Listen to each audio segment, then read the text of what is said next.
Hello everyone, welcome back to Teaching with Tania. I hope you guys are doing well. We are in the middle of the semester now, which is crazy to think about. Like, we go on spring break next week and it's only like 8 weeks left in the semester, so that's crazy. If you guys follow me on Instagram, then I already let you know this video was coming because I just finished teaching my last full week. If you're not following me on Instagram, why not? I think you guys should go ahead and follow me. That's where I post like all my educational content, resources, and things that I've been learning, and just to follow me along my journey. So you can follow me at Teaching with Tania on IG. Before I get into this video, I just wanted to let you guys know that I'm praying for you guys, praying that whoever is watching this, that they are doing great in their semester, or if they're in already, that you and your kiddos are doing well, and just letting you guys know that I just pray for all my viewers. So also, if you have any prayer requests down below, I would love to be praying for you in that way as well. So let's get right into the video.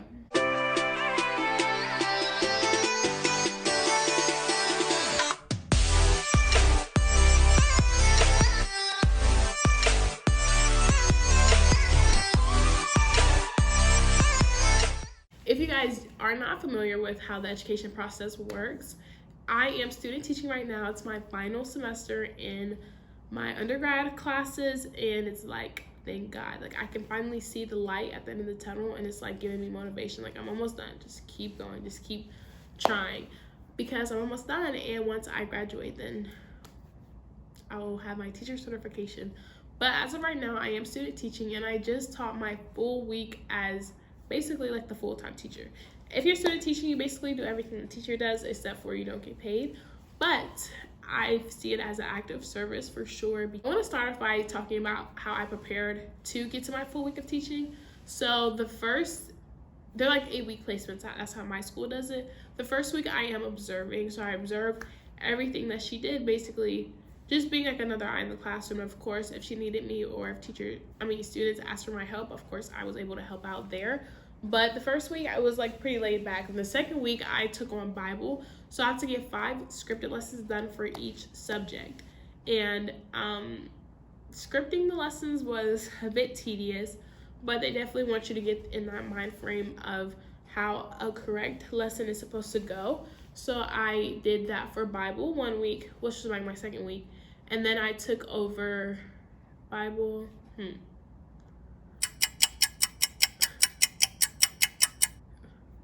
I almost forgot what I took over. And then my second subject that I took over was math.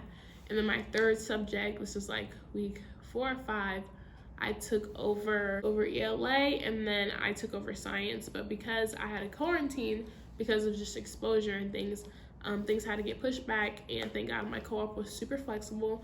And now that I was in my full week, just on accident, ended up teaching everything on Friday, and it was supposed to work out. Like, basically taught everything. I handled morning meeting, transitions, read aloud, all of that. So basically on Friday, I had the whole class. Anyway, I really taught for 6 days instead of 5 days, but hey, who's counting? On Friday, and we had like so much, like the kids were super energetic, and I basically had to get everything in their bag packed up in their homeschool folders by 3 o'clock.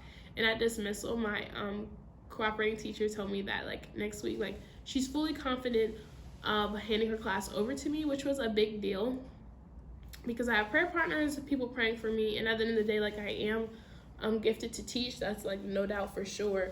It's just me being confident in my abilities. And yes, you learn all this theory, methods of teaching, but it's now like putting it into practice is what I was like, oh, am I going to be able to do this correctly? My biggest fear is like failing a student. Like, I'm like, I don't want them to be like scarred for the rest of their life if I teach them something wrong or whatever.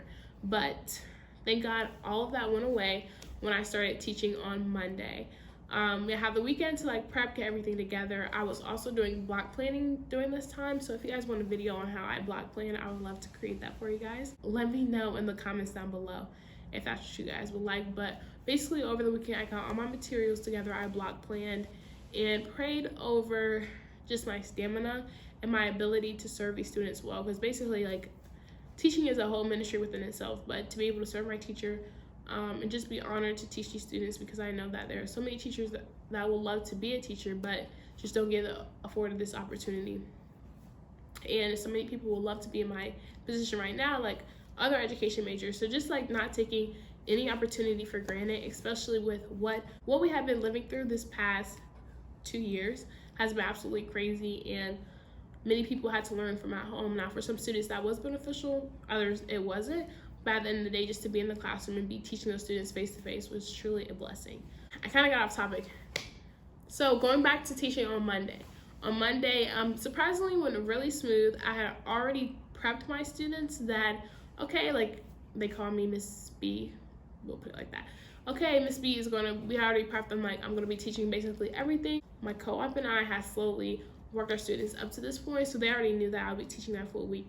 And some of the routines were a little different, like their morning routine, I wanted them to do something a little different, and I was playing music when they walked in just to like relax everybody's nerves, because sometimes, especially at that grade, they're so used to my co-op teaching, they're so used to their teacher, like sometimes they get emotional when there is change, so just try prepping them as much as possible to let them know like, hey, I'm basically going to be the teacher this week. So that went pretty smoothly. We did have a few hiccups on Monday, just because I was giving a pre-spelling test, and students were not used to me giving the spelling test, so yeah, that happened. And then but the rest of the day was smooth once they realized like, oh, she really is teaching the full week. Like they have been used to my presence in the classroom, but I wasn't taking on a majority of like the teacher role, if that makes sense. On Monday afternoon, I got to stay and basically grade papers and debrief of the day with my co-op, and I was there from like 7:30 to like 5:30. Like teachers really are selfless, giving their all during this time. And then literally I would teach all day, go to dinner, and then go to sleep, repeat it all over again, prep, all that. So it was like basically 10-hour days, and it's like, wow, this is what a teacher is like for sure. But of course, like we had some extra stuff to talk about within that, with students' behavior, how I handle transition, and just like my application of the content. So Monday went well, and then on Tuesday I was able to be in more of a flow, like actually like I am doing this, like I'm teaching the full week. And when I keep like teaching a full week sounds like a lot at first, and I kept not psyching myself up, but like making myself overwhelmed when I should have just like took it one day at a time. So then on Tuesday, like I realized that I was like, hey, at the end of the day, I need to focus on being present now with these students and giving my all to them. So whether it was like talking about self-goals with students, or them answering questions, responding to parent emails, like we talked about so much on Tuesday. And then Tuesday went pretty smooth as well. And then on Wednesday is when it started to get interesting, because what I had planned for did not go as planned. And I am learning that the name of the game in education is flexibility. Like you have to be flexible. You never know what's going to happen, when it's going to happen, and how long it's going to happen. Like you just have to stay flexible. And also, I didn't realize how much my students' emotions play a huge part. Reading the class is something like I have to get better at. Like, are they energetic right now? Maybe they need a brain break. That's something I'm still learning how to work on. And also like timing my lessons. What I have learned is that it takes first graders a longer time to do things, so I need to account for that longer time. So sometimes I will overplan, sometimes I will underplan. And so towards the end of the week, like Thursday, Friday, I started to get it down packed and make sure they were on time to all their specials, lunch, recess, all that. It's like so much fun to be in that teacher role, because literally you are trying to teach, you have, can I use the bathroom, can I get water, like all that classroom management. It was like, here, it's my time to shine. Is actually putting into practice what I have learned. Another thing that happened with the students is that I basically walked into a classroom system that I had to follow, and that's what the students were used to. So when I started to implement those things, of course it caught some students off guard, like, wow, she actually knows the systems and knows how to discipline us, or like correct us in the way that their co-op would. I forgot to mention on Monday and Tuesday, it was like the strictest I have ever had to be, because at this point, like in the year, the teacher can be more relaxed with them, because they have already built that relationship and knows the routines at the beginning of the school year, all those procedures, and just a classroom management plan. But the fact that I was new and they thought like I didn't know those things, like I did have to lay down the law. Not lay down the law, but like be more firm than I usually would be with regular students or on a regular day, because at that point I was teaching, so I had to basically address everything. And then once you pick your battles. You can't nitpick everything. But like for example, my students kept calling out, and like we were doing a class discussion, so I thought it was okay, but my co-op was like, no, like you need to let them know, you raise your hand when you have something to say, just to keep order in the classroom and make sure like not the same people are talking all the time, and that the shy ones in the class don't get left out. So then I started to implement that on Wednesday, Thursday, and Friday.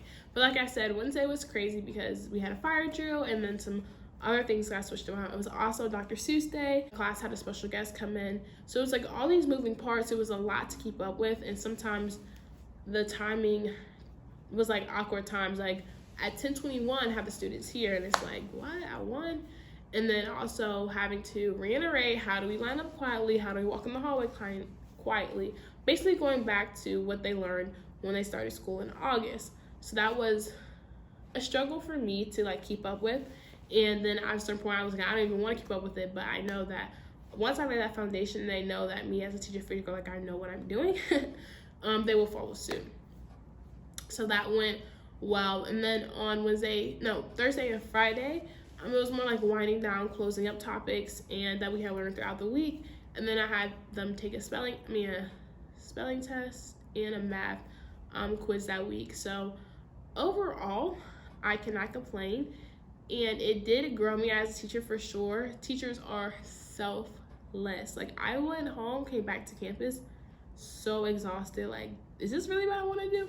And of course the enemy would try to get in my ear, but then at the end of the week it was like, I did it. I taught a full week and all the kids were survived, they were safe, they learned, and I genuinely had fun doing it.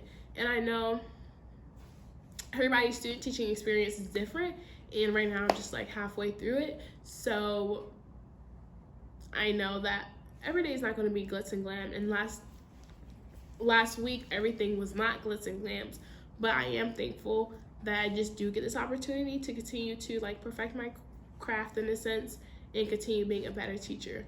Let me just say this, one thing that I did not plan for or account for is my voice going out. I didn't realize how much teachers project their voice, or I mean I talk all the time, I just can't imagine it not going out. But because I was talking for as long of a period as I was talking in multiple days, my voice by like Wednesday, Thursday was like, Tania, stop talking. And when I got home, I was like, I don't even want to hear myself talk. I was definitely projecting my voice more than I ever had in my life. So even now my voice is like shaky and going back and forth, and I'm still trying to get it back. But thank God my co-op gave me this tea. It's like, I can show it to you guys maybe in another video, but it's like a throat coat, and a lot of singers use it that project their voice, and it basically just clears your throat. Even right now I feel like I sound like a robot, but I'm committed to getting these videos out to you guys. So yeah, I just wanted to debrief my week and let you guys know that I did not expect my voice to go out.